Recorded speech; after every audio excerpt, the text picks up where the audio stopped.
Baru je nak angkat tabir, tiba-tiba rasa nak terkencing.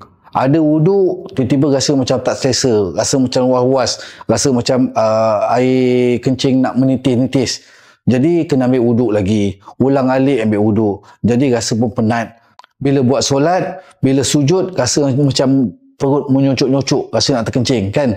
Jadi kena ulang alik, ambil wuduk, semayang balik, ambil wuduk, semayang balik. Kita akan rasa macam tak selesa. Ini adalah tanda-tanda awal prostat anda membengkak. Ramai berlaku pada mereka-mereka yang berumur 40 tahun ke atas. Tapi anda tak perlu risau lagi. Totalman Beta Life Advance dirumuskan khas oleh Saw Palmetto dan digabungkan dengan 7 lagi bahan semula jadi yang amat baik untuk membantu mengecutkan prostat. Amalkan 2 biji satu hari, pagi dan malam. Mudah je kan?